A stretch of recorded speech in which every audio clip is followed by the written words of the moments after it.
Well, hello there, Apple Bites. This is your Apple Bite, written Rit Ralph talking to you straight from our show here, Apple Bites. And below me, we have Brendan. Brandon? Brandon. Yeah. Tomato, tomato. I'm fine with either one. Thank you for They having me. say that to me all the time because they'll call me Raph, Ralph, Rufus. Like, it's all the same name. Yeah, I've been called Brad, Brendan, Brando. Yeah, I'm fine with it all. I think the weirdest name, but it still fit only because I used to wear a poncho all the time, was they would call me Clint. Because that one doesn't fit with any of the Ah, other. But there was a reason for it. yeah.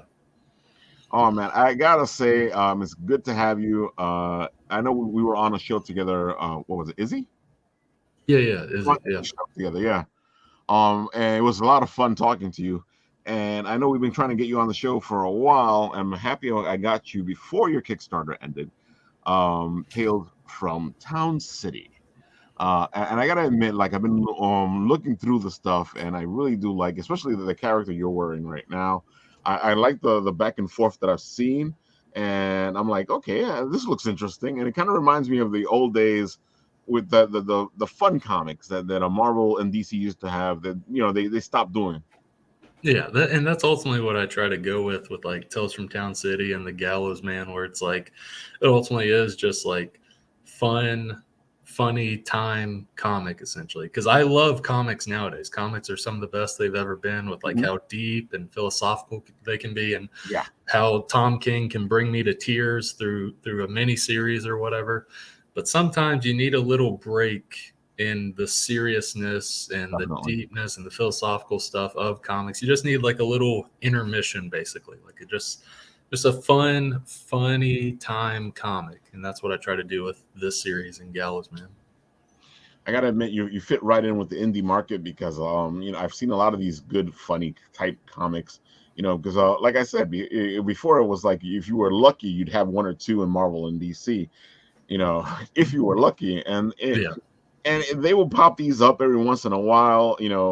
Like Impossible Man, and it was the ludicrous type of books that it was in the universe, but at the same time, crazy stuff was happening. Yeah.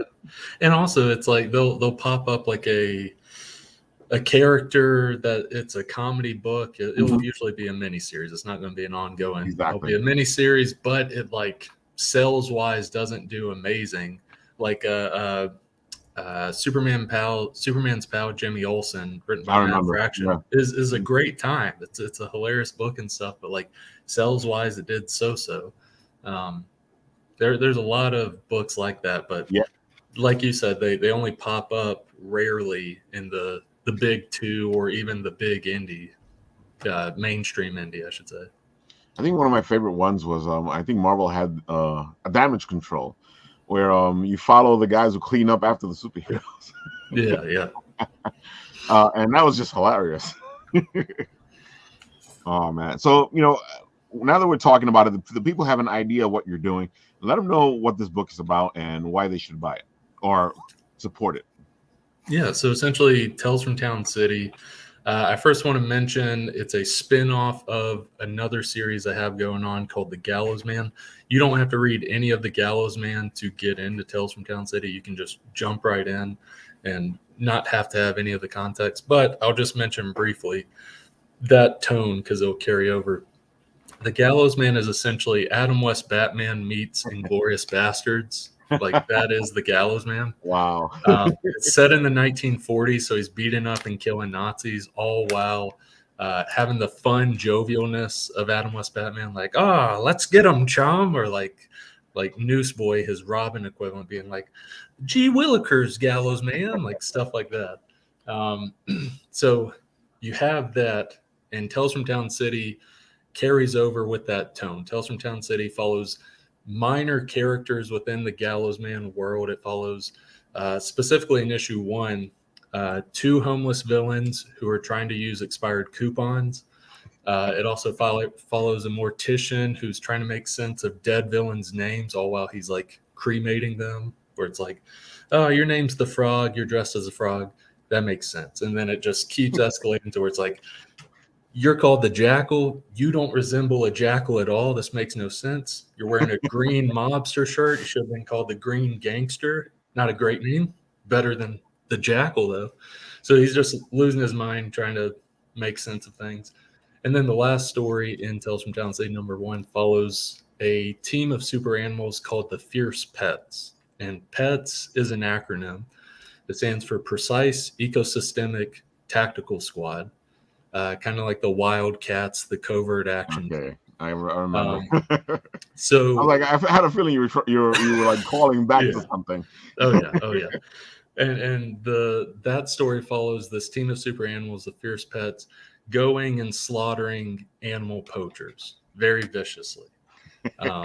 So 3 random and funny stories that all take place within this universe, kind of. Wow. It really sounds like a lot of fun. It sounds like you had a lot of fun creating it. Oh, it was a ton of fun. Like back in, it was around November when I wrote these stories. I wrote from like November to the beginning of January, issues 1 through 3, because each issue is going to follow different minor characters. But yeah, it was a ton of fun. The toughest part was like, which characters do I want to write about? Because I had a list of minor characters that were in the Gallows Man. I was like, okay, which ones do I actually want to write about? And I eventually narrowed it down and went from there. And yeah, it was a lot of fun writing these. It sounds like it. I have a question for you because I see you're doing it in a certain style. I know I've seen Astro City do it where you're not really following one character, you're following multiple characters. Sometimes the book is about that one specific character, but usually it's more about the people in Astro City. And I feel like you're using that type of format here, and I find that you don't see that type of book that much. I just mentioned Astro City and your book, and I know there's 1 or 2 other books where I've seen them do it, but I don't think many people try to do a city as the main character, and then the people are coming into it. Why do you think that is? Why did I do it, or why is it? You can answer. You can say both things. Yeah. Okay. I'll say why I did it first, and then I'll jump into the next one. The reason I did is kind of like the Gallows Man itself. Like ultimately, it can just be a fun, funny time. There is like some stuff, if you dig into it, you can get some themes and stuff like that. It can be a fun, funny time. But digging into themes like the Gallows Man world itself, because that includes Tales from Town City, like it's very much inspired by like Golden Age comics, like our actual Golden Age comics, where like you had heroes and superheroes who were like killing like muggers or villains, like shooting them or killing them or whatever. And little 5-year-olds reading it is basically like, yeah, like this guy rocks. I want to be like him. Like, yeah, get him, so and so.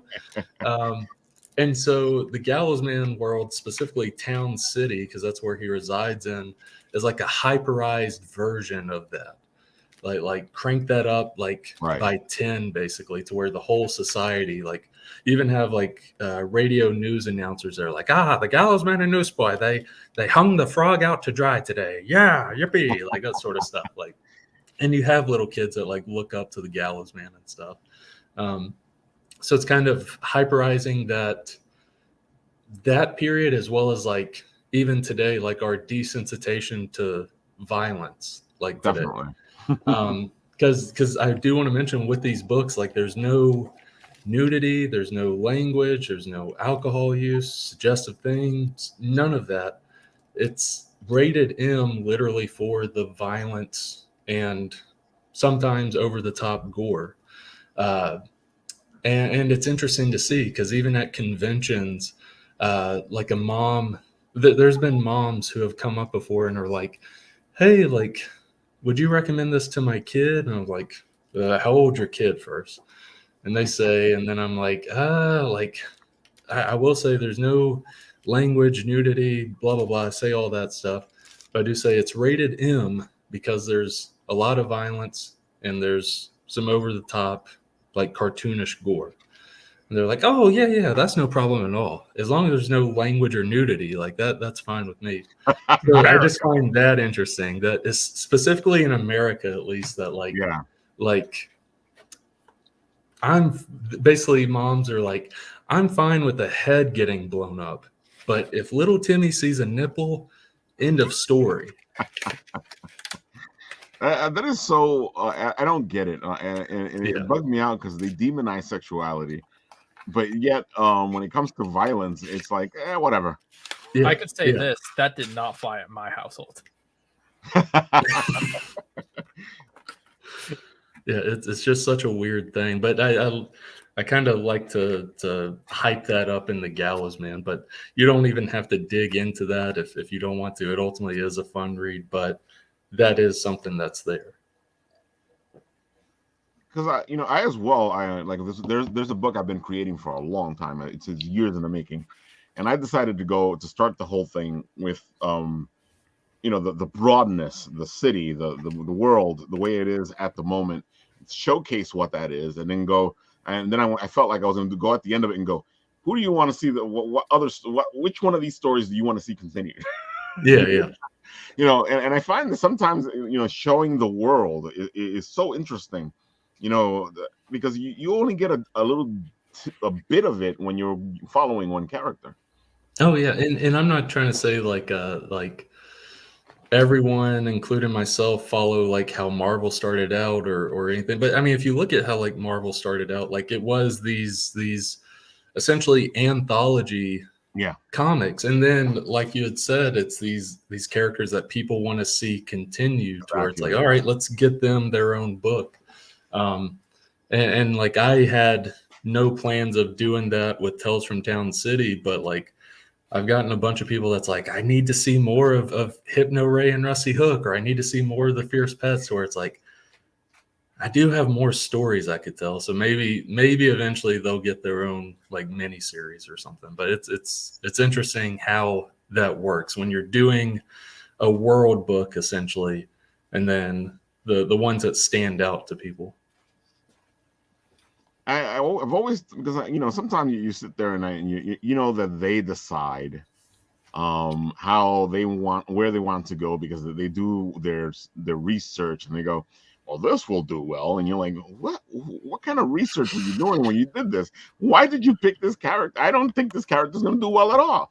Yeah, exactly. And it always bugs me out, when corporate picks it, because you're like, no, I don't know what you're thinking about, but no. I find like I've always wanted for the audience to be like, okay, this is what I want. But then as time has progressed, especially more recently, when with the more toxic fan bases, you sit there going, I don't think I want you to pick it either. Well, it's also like let's say you're the writer or creator of that thing, whether it's Marvel or an indie guy or whatever, like fans are saying like yeah, we want to see this or we want to see that. Are you as the writer or creator wanting to write that? Like that's an important thing. That's a very good question, because I already know my answer. What's your answer? It depends, because like there's some stuff where like if fans like are like, hey, like I want to see like more of this character, or I like this character or whatever. Sometimes if I have an idea for the character, or if like I come up with an idea that I want to write, yes, I'll do it. Like an example is literally comes from Tales from Town City. Like in Gallows Man issues 1 and 2, the character Hangmutt is within that. Hangmutt's only in like 5 or 6 pages of Gallows Man 1 and 2. For those listening, it's basically like Gallows Man's Ace the Bat Hound, essentially. And there were a few people that are like, oh, we're going to see like more of Hangmutt as Gallows Man goes along. And like, it's like in my head, I was like, no, like he was just in issue 1 and 2. But he like was such a fine character. A few people were like, I want to see more of him. And I was just like, he didn't do a lot in Gallows Man 1 and 2, but okay. But as I was like thinking about it, I was like, ooh, like I actually would like to do a Hangmutt story. Because around that time I was reading Matt Fraction's Hawkeye. And within Matt Fraction's Hawkeye, there's that one issue where it's Pizza Dog. It's Pizza Dog's perspective, just following him. And I was like, ooh, like I liked what he did there, where like you're following Pizza Dog's perspective, and whenever humans are talking, Pizza Dog understands like 2 or 3 words they're saying. Everything else is just like mumbled because he doesn't understand because he's a dog. I was like, I don't want to just blatantly do beat for beat that. Mm-hmm. I want to do something like that, but I want to change it up to where like we as the reader, we're reading it. We understand the human characters. We understand Gallows Man. We understand the poachers, what they're saying, but we're human readers. We have no idea what the heck the animals are saying. Right. So they're just making animal noises. They're doing bark, bark, barks, meow, meow, meows. Even had to make up like animal noises because there's not popular ones for a walrus or a sugar glider. So I had to come up with ones based on videos I saw of them. Right. But it was one of those things where it's just like a lot of fun making that. Like that sounds like a lot of fun. Just thinking about it was a ton of just fun. being creative and figuring out how to do it. Yeah. That one was like, of the 3, I wouldn't really say like the most challenging. Maybe it was slightly the most challenging, but to tack on with that one was like the funnest one to do, because as it was going, like I was just like me writing it, like dying laughing at how absurd it is. Because even there's one page, almost like a 9-panel Watchmen grid, where it's literally Hangmutt and the cat character talking. It's like bark, bark, bark, bark, bark, meow, meow, meow, meow, meow, bark, bark, bark, question mark, meow, meow, meow, meow, exclamation mark. Like doing that was so hilarious, because also with that, I had actual dialogue I was writing for them. So then I would just take that's the best way to do it, because they're saying something. Exactly. I would just take the words out and put the animal noises in. It was just so like absurd, but I absolutely loved it. As well as there's a bunch of other stuff in that story that's just extremely absurd that was just a lot of fun to write. So those are the great ones. You know, I know a lot of people get funny, but I like when I'm doing something that makes me laugh, that I enjoy. Yeah. And that's what I was gonna say. Like when people ask me all the time, oh, you know, they want to see this, and I'm like, well, yeah, okay, no problem, but I'm not gonna show you that. Yeah. I'm gonna write what I want to write. Exactly. I was gonna say, like as a writer, mm-hmm.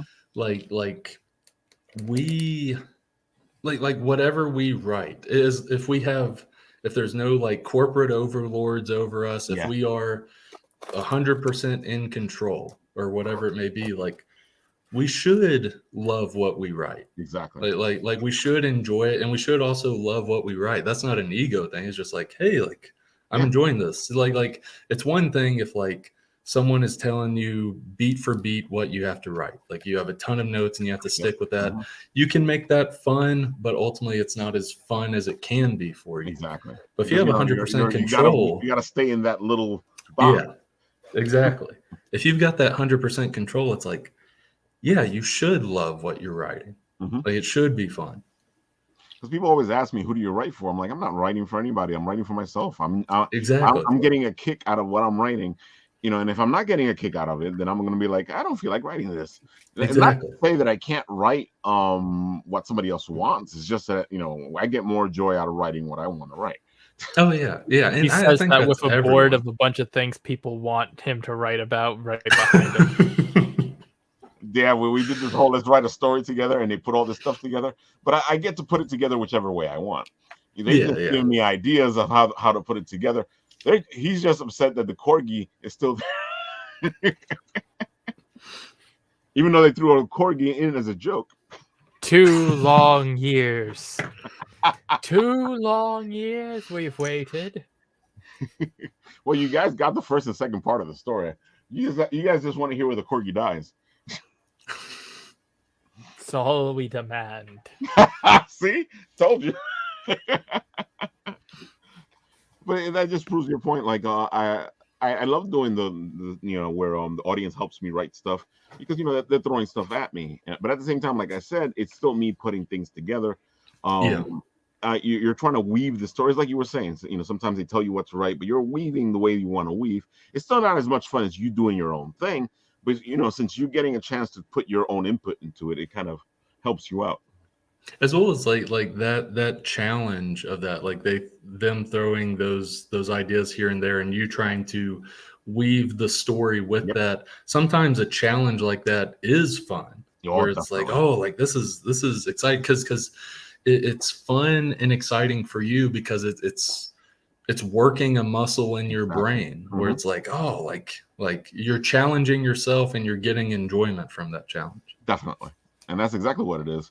And that's why, like, one of my favorite things to do is to do all these challenges, because it gets, it's a way to force yourself to think differently, or to write differently, or to do things that you probably wouldn't have done in the first place. Exactly. Mm-hmm. And I feel like your book here kind of has that kind of feel to it too, where you're like, okay, let's throw some of this in here, let's put some of that in there. And at the same time, you got this nice overall story where you know where you're going, but you're throwing all these ludicrous things in there. Yeah, and that's what's like interesting. I think like all writers have different ways they write, but like maybe 50% of the time I'll have an outline in terms of like beginning, middle, end. But sometimes it's like beginning and maybe very loose end. Yeah. To where like I'm writing the story and like yes, these characters are coming from our brains, but to us they are themselves, like they are separate, and we are writing like based on them, not entirely what we want, but more like, hey, what would this character do? And that's what's a lot of fun with us as writers, like writing that stuff, because it's like, oh, like we're slightly along the ride when we're writing, because we're like, oh, like I wonder what's going to happen at the end as I'm writing with this guy, because ultimately the person is their own self. Definitely. I was about to say that too. I was going to say that sometimes you sit there, and we like to say we don't like being told what to do, but the characters tell us what to do all the time. Yeah. Oh yeah. They don't shut up. They just keep talking, and they until you do what they tell them, they keep talking. And you're like, you shut the heck up. All right, fine, I'll do it. Oh my God, I gotta say, this is my favorite thing. I ran into this, and I was like, this whole scene here. I got the supermarket. I got the yams. Will this all be for you guys? Okie dokie. Then he goes, the powerful and mighty Hypno Ray commands you to believe that the roll of tinfoil and this can make yams marked as free, but those aren't free. I cracked me the heck up. And then as it keeps going, he's just like, he's still doing that, but he's breaking it down even more. He's like, okay, that didn't work. I command you to believe that the coupons aren't expired. And the supermarket guy's still just like, dude, I saw that. These aren't expired. I think it was on your feed. You showed almost a lot of it, and I was like, oh my God, this is so funny. But it reminds me of those old days where comedy was all about this back and forth, this Abbott and Costello type of thing, and this is definitely is one of those things. Thank you. Yeah, I enjoyed this one because, like, I don't know, like I'm not saying this is like Kevin Smith, but I do like Kevin Smith stuff most of the time in the terms of like you can see the inspiration. Well, like in terms of like he is good with dialogue based humor. Like a lot of his movies, like especially the Clerks movies, like plot wise, there is a plot, but ultimately most of the movie is conversations that people are having. But you're still intrigued because it's either interesting conversation or it's a hilarious conversation. Yeah. And so I do like those type of movies where it can be strictly dialogue, but you're like entranced in it because it feels maybe not entirely real, but it at least feels interesting. But that's what the whole thing is not that, because we all know that there's one friend we have that one of these conversations is gonna happen. Hello. Yeah. Oh yeah. And that goes hello. Yeah, because I've had these conversations with friends, and you sit there going, oh my God. And this thing just also reminds me of bad Jedi tricks. You will let us go. I'm not gonna let you go. Yeah. Oh my God, dude, this is just, I enjoyed it when I ran into it. I was like, oh my God, I'm gonna have to end up getting this because I love that type of humor. Yeah, basically the weakest form of hypnotism there is. Exactly. Because it's their villains, Mhm. but really, like, how bad are they? It's ultimately just like That's the other thing. Yeah. you kind of feel bad for them just because like Exactly. they're kind of dumb, as well as it's just such a pathetic situation to where like they're homeless villains. They have these expired coupons, and they can't even they can't even get a one up with these Oh, man. expired coupons. Oh my God. And again, I think what bugs me out the most is we all know somebody like that. Yeah, yeah. That confidence, dude, come on, let it go. And then I feel like you continue with it because over here you have the Undertaker taking care of the dead villains. Oh yeah, yeah. This one's like of the three stories, probably like the most meta if someone's reading it. Mm. Just because like there's likely a Marvel or DC character that someone knows, could be like a C-list or D-list character, hero Yeah. or villain, where you're like, your name doesn't match.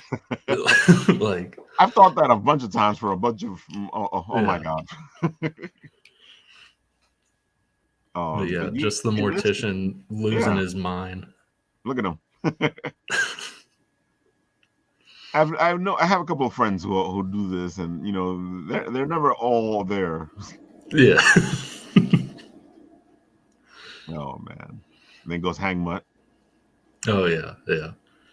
Bark, bark. And then as soon as the door closes, it's looking around, making sure no one's watching as he gets his secret bone that pops up a hologram projector they can talk to the cat with. Oh my God, this is funny. Look at that. Meow meow. I almost included that one page where it's just nothing but animals talking. But I was like, I don't know if I should in the Kickstarter it would have page. been funny. Yeah. But I think one of the things when I saw all the bits and pieces to this, I think the hilarious thing is how they cause the humans to do stupid things. Yeah. Like, why would you shoot the bat on your face? Oh my God. Yeah, and they're the stereotype poachers. They're like Englishmen who are like, righty ho, gents, let's slaughter these elephants for their ivory, like that sort of stuff.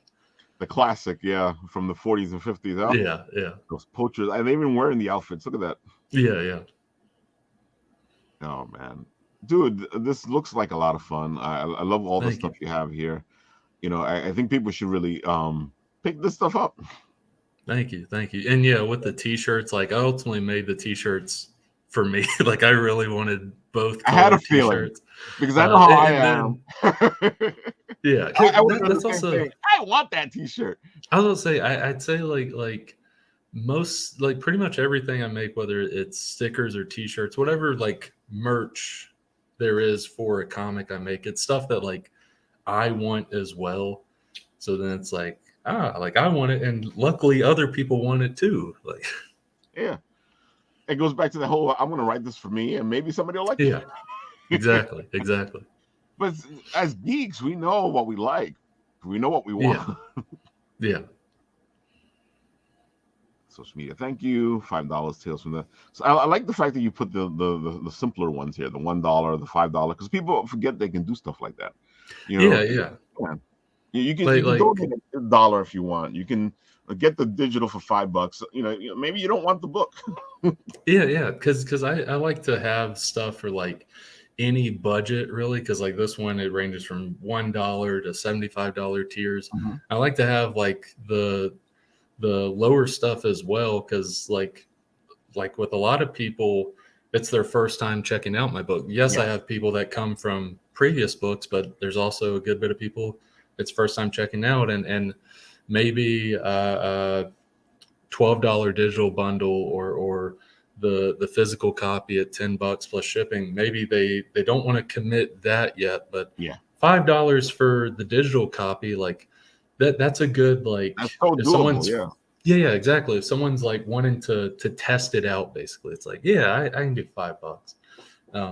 yeah, it's something I like to do because it's not saying it's like the gateway drug and to keep backing Dismay Comics stuff, but it's you get to see the books or what I'm about essentially Right. with the books I make.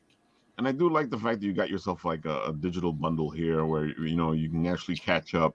I find that like a lot of Kickstarters forget to do that because I think they think everybody's been on the Kickstarter the whole time. I'm like, no, you need to have a catch up bundle. You always have a catch up bundle. And this one didn't need it because it could, like, you can just read Tales from Town City, but it was one of those things where it's like there are some people that heard about this and then heard that it was a spin-off of the Gallows Man, to where they're like, I like this. I kind of want to see what the Gallows Man's about as well. So I wanted to have something for those people that wanted to check out both. But even if it's not connected, sometimes yeah, because you know how it is as collectors. Sometimes, oh, I like this book he did. That other book has nothing to do with this book, but I like the person, like the writer, like the artist. So you want to be able to like, oh, let me catch up. Let me get his other stuff. Yeah, let me see what that's about. Exactly. Like I always feel like it's a missed opportunity when we don't give them a catch up bundle. yeah. Like they can check out like more than just the one book. Like if you've made more than one book, they can essentially see what else you've made, and it's almost like a sampler for them of like, oh, let's see what all this guy has. Because if they really like you, they might go, hey, let's check out the other books. Yeah, exactly. Here we go. 45 retail bundler. That's good to have always.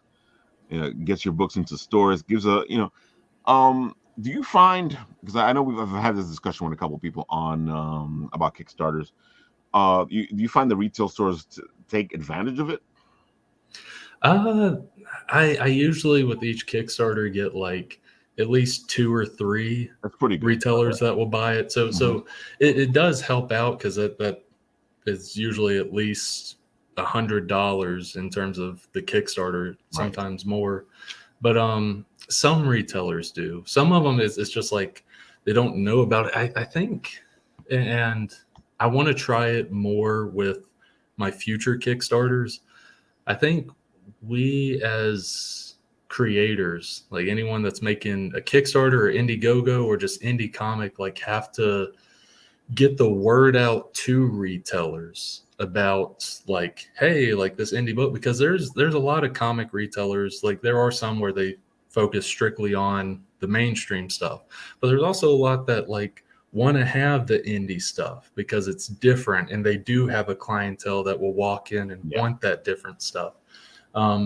But they're busy because a lot of times most comic shops, if they're not giant, it's only a few employees.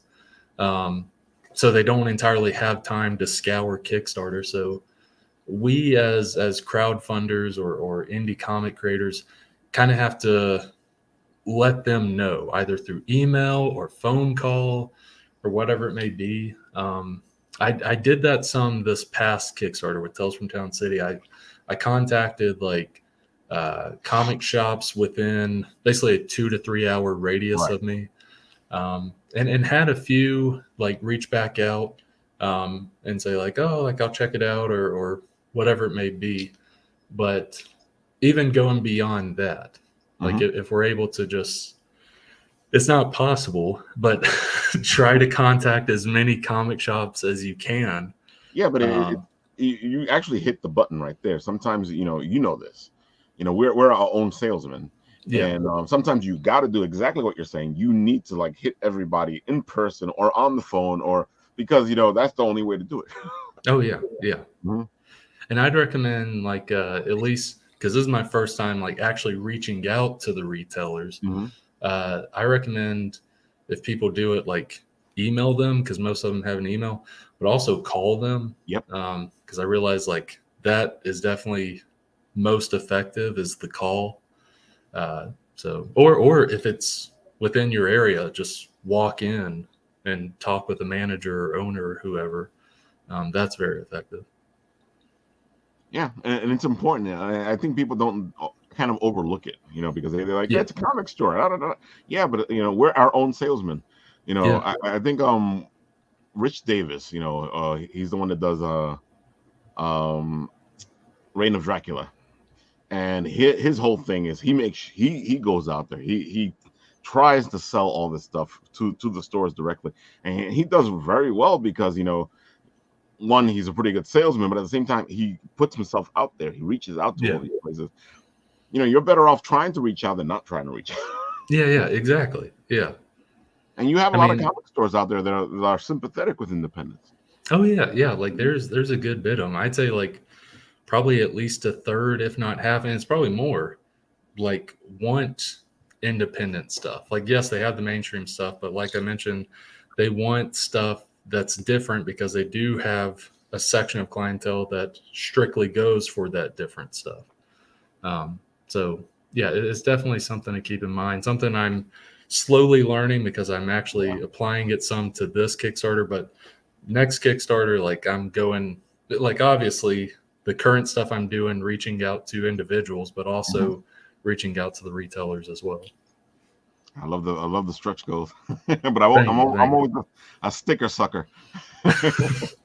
Yeah, I got the cat, I got Captain Sloth, like happy I got that one. Then we're on the last one right now, reaching towards that Fierce Pets poster. Nice. There's like a bigger view of it right below that. I'm looking forward to that because I want some of the, like my sister wants one, and I want people to have them, as well as like I'm going to order a good bit of extra because posters don't cost much in terms of an indie creator getting them. Like if they're like a even if they're like an 11x17, they don't cost much. But having those and having those at conventions next year. Well, that's always the best thing to do is have these at conventions. Yeah, because with this one, like the Fierce Pet stuff, I think will, like I already have some horror stuff that is very eye catching, and then yeah, you do. Superhero people, they see Gallows Man covers and that catches their eyes. But having the super animal stuff, like I want to have that because yes, it'll attract like some of those previous people I mentioned, but it also attract like a mom who just notices like animals, like super animals, like eye catching to not the typical person, essentially. Right. And that's the whole thing, you know. And you know you have a lot of people out there who love super animals or animals. Yeah. You know, people like to complain about it, like crypto. Yeah, but yeah. Well, as well as like super animals or not, there's a lot of people that are huge animal lovers.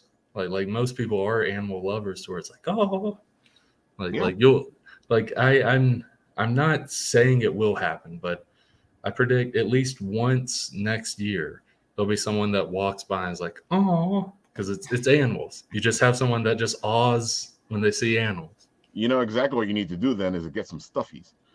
Oh my gosh, yes. And I've actually wanted to get Hangmutt stuffy before. I'm just looking into like the right price and stuff with that. I know, because it gets kind of pricey when it comes to stuffies. Because people just love stuffies. Yeah. Here goes your gallows man. There goes our pal Gallo Mutt there.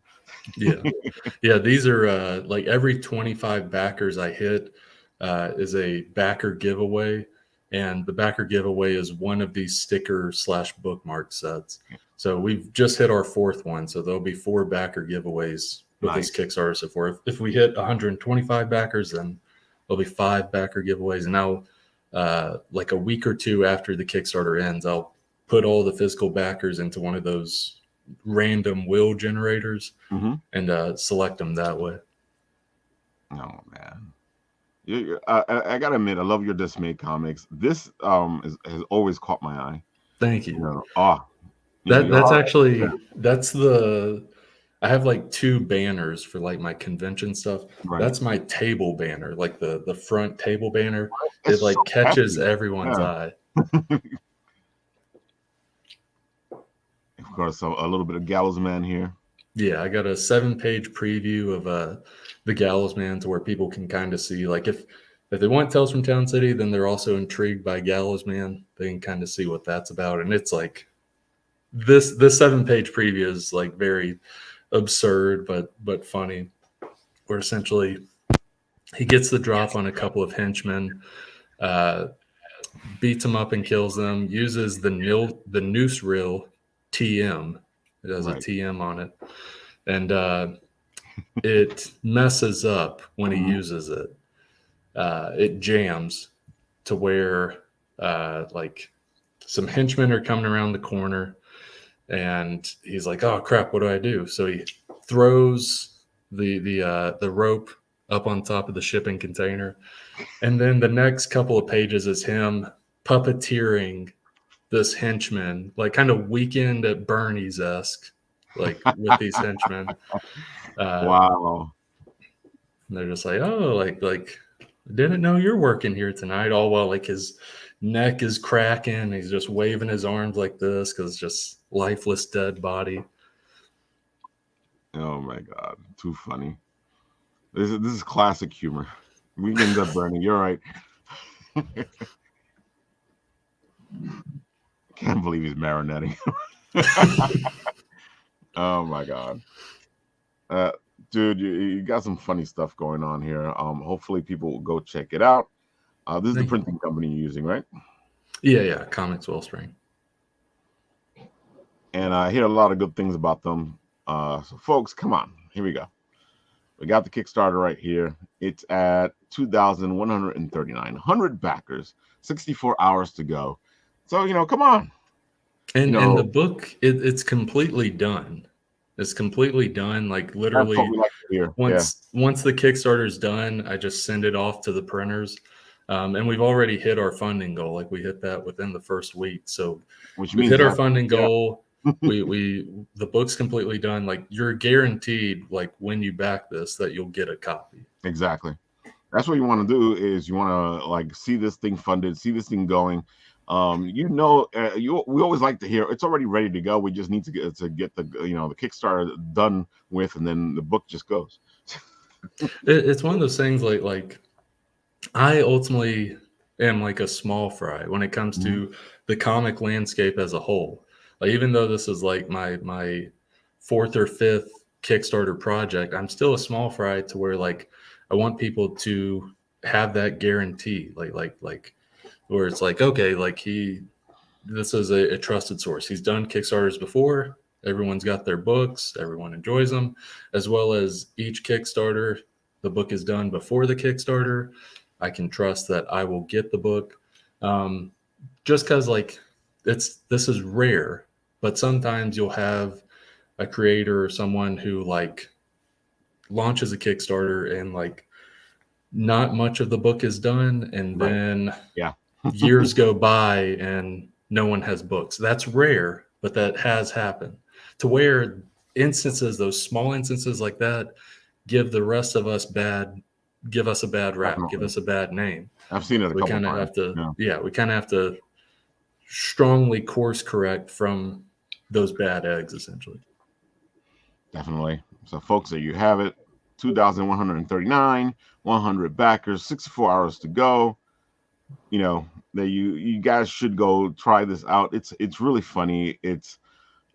Dude, it's something different, and that's important because we see the same thing over and over and over. You want to support this type of stuff. Yeah, it's one of those things where like I don't know. At least I think everyone wants to do this with their writing, but like when I'm writing something, especially this, because Gallows Man came first, and then Tales from Town City came from that. But like whenever I first wrote the Gallows Man, it was around like this was when it was a screenplay before I wrote it as a comic script. When I started writing it for that, it was around the time the first Infinity War trailer came out. So superheroes were at one of the biggest periods they have ever been, essentially. And I love superhero stuff. I've grown up on superhero stuff. But I was kind of like, I want to write something superhero, but I want it to be like kind of different because there's so much superhero stuff out there. Not just Marvel, DC, but like everyone is doing superhero stuff. So I was like, if I'm going to write something superhero, like I want it to be not entirely like original or different, but essentially different for what we have now or at the time that I wrote it. And that's, I don't know, like not trying to say my stuff is different or anything, but when I'm writing stuff, a lot of times I want it to be somewhat different from whatever is the big thing at the time. Right. So I tried to do that with Gallows Man and Tales from Town City. I personally really like it, and I hope other people can check it out and just have a fun time. Like I mentioned before, enjoy your serious philosophical stuff. I enjoy that stuff too. Take an intermission every now and then and just pick up a fun, funny book. And then after that, then you can get back to crying over a Tom King book like me. There you go. Yeah, you guys got to check this out. This is so much fun. You know, you guys, this is the kind of stuff we should be supporting because it's a little different. Now that you've said all that, have you considered doing some kind of little, I guess, indie version of Gallows Man since you did start it off as a script? Yeah, like because when I first wrote it, like ultimately it was for fun. It was like a challenge for me because at that time it was my first feature length film script. Right. I would love to. In terms of Hollywood eyes, it'd be extremely low budget with what I have in my head, Right. like 500,000 to $1 million. That's low in Hollywood eyes. Brandon eyes, I'm never going to see that amount of money. So, so I see what you're saying though, because if you try to pull that off with an indie type of thing, you're gonna have to get all that money funded in order for you to do. Yeah. But yeah, it's one of those things where like I would love to one day, and there's even like, even if I don't like make a Gallows Man movie or make a Tales from Town City TV show or web series or whatever, like I still want to one day try at those things. Like right now, my focus is on comics, like full on. If something happens where something gets picked up, that's amazing. But I do want to one day at least try to make a Gallows Man short. Like, yes, it is like a proof of concept, but ultimately it can live on its own. Like literally the first. That's exactly what I was thinking about. I was thinking about more about the little indie project where you put something together, because that's a little easier to do, and you can probably find the budget for that.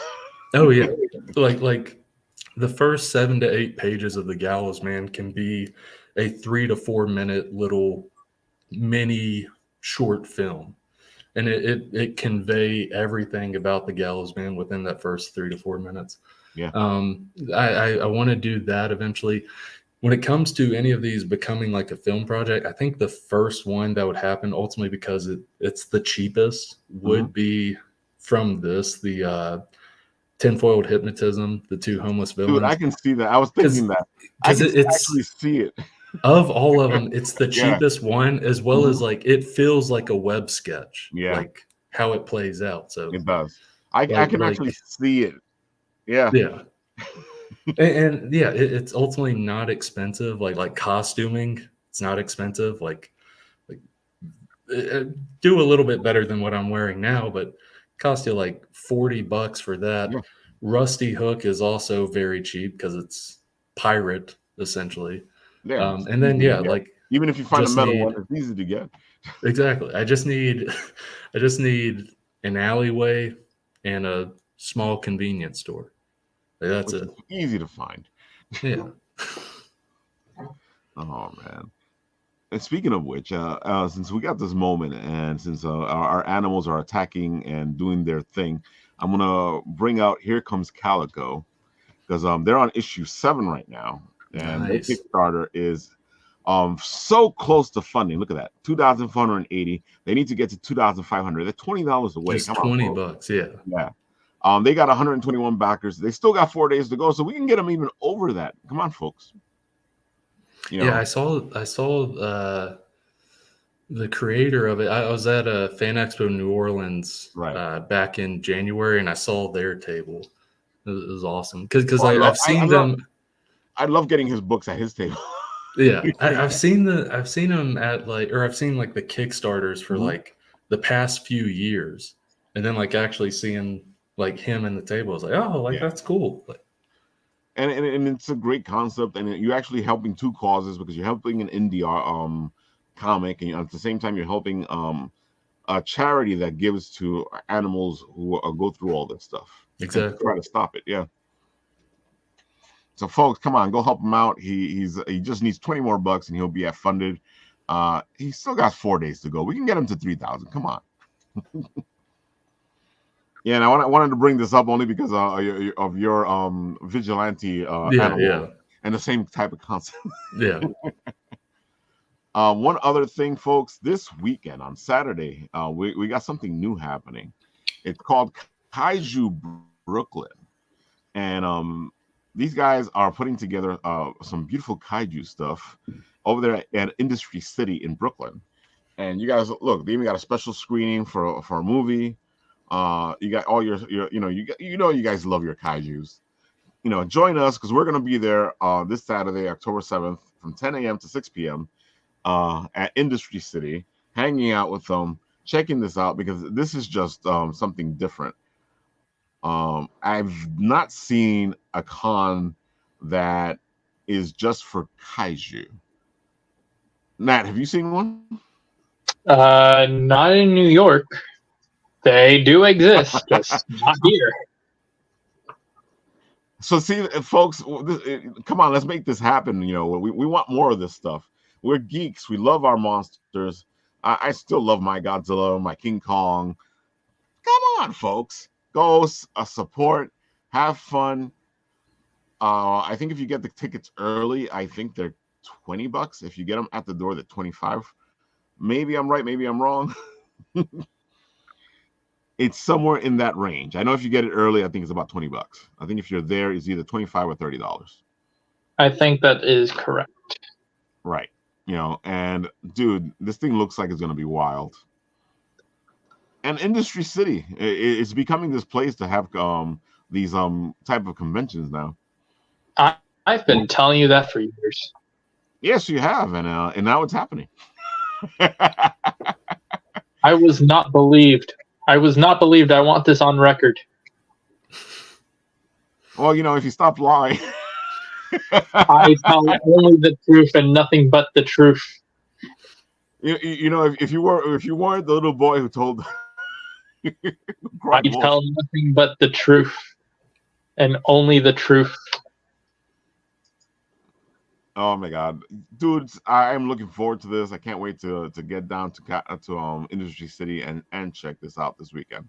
So that's Saturday. He was supposed to be here to talk about it himself, but he had an issue and he wasn't able to make it. But guys, come on, it's kaiju. It's Brooklyn. Well, at least it's kaiju. I was about to say, I'm like, I don't think everyone's down for Brooklyn. As much as we love Brooklyn, not everyone's down for Brooklyn. I'm a Brooklyn boy, so I figure everybody's down for Brooklyn. Oh man, let's see what else do we got here to check out. Of course, we have from our friend Kat, her last issue to The Dancer, and she's doing pretty well. She just they're going up there. Okay, cool. She's at 8,505. They were supposed to be at 7,000, so they're funded. They're at 365 backers and 10 days to go. I really love this series. The Dancer is fantastic. It has a great hero's journey. It's different than what you've seen. It's an assassin dancer. You guys got to check this out for yourself. This is the color version of the original black and white books. And I enjoyed it in black and white, and you guys really do have to check it out. Kat does some amazing work herself. Of course, her partner is doing his trade paperback for his Haunting series, which puts together 1 through 6. And oh wow, it went up. He's at 9,045. He's already funded. He has 329 backers. 10 days to go. Folks, go check these out. They're fantastic. And I think Nat has some stuff here on the side that I'm supposed to check out. Let me see. Everything on the side is from Bad Bugs. All right, so Bad Bugs, our pals at Bad Bugs, always doing some great stuff. Let's see. Here we go. Sharing Hypergeist 3.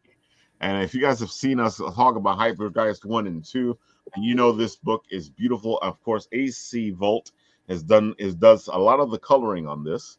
And our pal Bit Tandem even has a cover. No, not on this one. Oh, no, that's the other book. Uh-huh. Right. Yeah. Oh, wait, I can't go down. I forgot. Yeah, you can't really go down. I could go down for you. Would you like? Would you like me to go down and tell you the names? Is that acceptable? I don't know anymore. I'd like the images described in thorough detail. There you go. Matt, you can describe the images.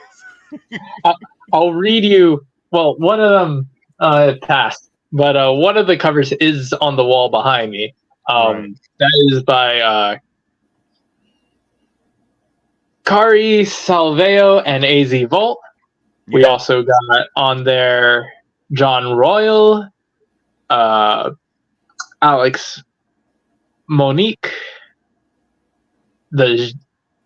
I don't know if it's Zong Bros or Zhong Bros. They really bring out the talent for Hypergeist. Yeah.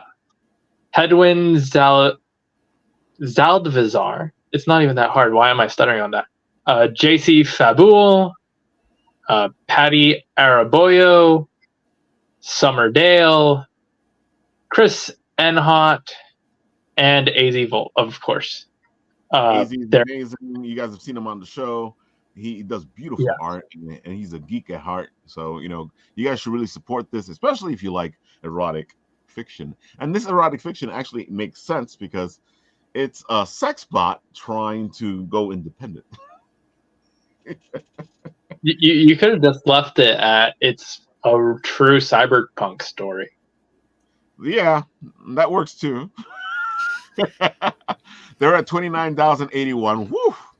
Their funding goal was 5,000. There are 609 backers. 7 days to go, so you still have time to get in on this. Nat, you did the catch-up tier, didn't you? Yeah. I just realized we stepped back. We were higher up. Higher up where? We were like 29,500. Oh, that happens. I hate when that happens, but that happens. Yeah. But the thing is, at 30, we all get prints. Ooh, I knew you wanted something. He was like, I'm upset because it went down. All right, let's see what else we got. Oh, here's Death Knell. This is Bitsy. She in this. All right, here we go. This one I have very little info on. I just know Jordan and Bitsy are involved. And I can't go down on this one either. Yep. Can't go down on any Bad Bug story. There's a reason why SourcePoint doesn't promote them directly. Oh my god. Dude, this book looks great. If you get a chance, go to the Instagram. Check all this stuff out. Like I said, Bitsy has a beautiful piece on here, and it's a naughty piece and it's a nice piece at the same time because they have both versions. They have a naughty and nice pieces, All right, next one is Astro Witch. Yeah, Astro Witch. Yep. The next two are coming soon, probably when these Kickstarters end. So sign up, be notified. Ooh, I like the art. You didn't see the first Kickstarter for Astro Witch? I don't think yeah, I saw it. Okay, I saw it. Yeah. It looked beautiful. It looked really beautiful. It's a little different from what they do, but at the same time, it's somewhat of the same. It never leaves. Right now, folks, we'll take this moment to remind you guys that when you do the Notify Meets launch, it kind of helps the project out. It makes it so that the project has more eyes on it, more seen, and sometimes it makes the project start off as a project we love. Mm-hmm. Brandon, you reach project we love status, right? Yeah, I reached it this past Saturday. It was my first time of like the 2.5 years doing Kickstarter. It was my first time, so I was happy. Yeah, I saw you got excited about it. I was like, I need to mention it because, dude, that is something big. You know, a lot of people go, oh, well, why? If people get it all, no, it's big. It's something that not everybody gets. So, all right. So, Astrowitch, get notified. Like I said, it helps the project out, gets more eyes on it, puts you better on the algorithm. And of course, we have Roseblood Manor. I've seen a lot of stuff for this. A lot of stuff for this. And of course, it's on Notify Me on launch as well. And it's a sexy horror anthology series. There you have it, folks. Yeah. Go ahead, Nat. No, that's everything I have from Bad Bug, which includes me and Jordan. That's pretty cool. We have to have Bad Bug back on so they can talk about their stuff. We had AZ on recently, so maybe I can just bring AZ back. And you guys all know AZ Vault is a blast. So, folks, there you have it. That's all the stuff that we have here. We've covered everything. No, wait, no. There's one thing. I knew there was one thing missing. Tragedy. That's right. Tragedy is live. We're gonna have Phil Russert on next week, right before our Comic-Con, because we have a couple people on that will be at New York Comic-Con, and they will be here talking to you about all the beautiful things that are going to happen at New York Comic-Con. We will be at New York Comic-Con having a lot of fun and showcasing to you what's going on over there. So take a moment, go over to Tragedy. This book it's a trade paperback. It puts 1 through 6 together. 1 through 6, I think it is. So if you haven't had a chance to check Tragedy out till now, this is the best time to go. And dude, you got to see the covers that Phil has for the Tragedy paperback. They're worth the while. And it has a Chuck Dixon forward. That's already impressive for me because I love Chuck Dixon. It's one of my favorite writers. It's my favorite Batman. That name. Oh my God, Chuck Dixon is one of the bigs in comics, especially for Batman. Oh yeah. So Brandon, what were you gonna say, Nat? I will pretend to know that name. I know. So Brandon, let the people know where they can find you, all the good stuff, because I know we got your Kickstarter up. But at the same time, they're gonna go and check out your page and all the other good things that you do. So yeah, people can find me at Dismay Comics. It's DISMAY Comics on Facebook, Instagram, and TikTok. Can keep up to date with Tales from Town City, but also keep up with other projects I have going on. And sometimes I'll review other indie comics, ones that I've backed on Kickstarter or picked up from I've seen you do that, yeah. It's fun. I like to do it, and I do it for the ones that like I do enjoy. Like I'm not putting on a front or anything. I do enjoy these. So I do that, and then sometimes I'll just do dumb little promotions as Hypno Ray or just like a dude. I had so much fun watching those thing. videos. Thank you. Yeah, like it started out weird / rough whenever I first did it because I was literally reviewing like dental floss or reviewing ketchup, and then I was like, also I got a Kickstarter coming out. But sometimes you got to do crazy stuff like that. Yeah, exactly. It's still fun. There you go, folks. Dismay Comics. They're a lot of fun. Brandon is a blast. We'll have him on again. And Brandon, like I tell you, if you want to come on and geek out like with the rest of us, you're always welcome to. Oh yeah, 100%. I think that's everything. Nat, anything else?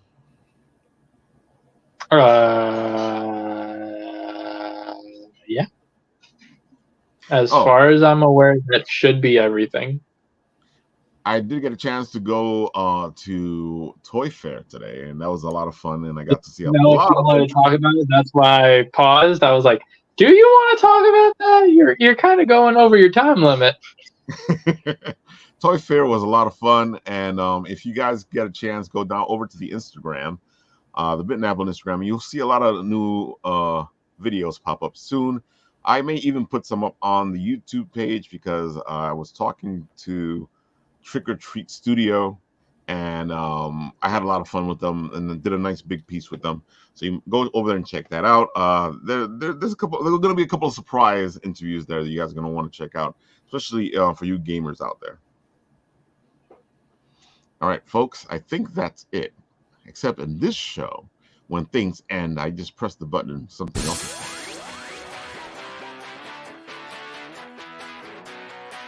Burger King burger.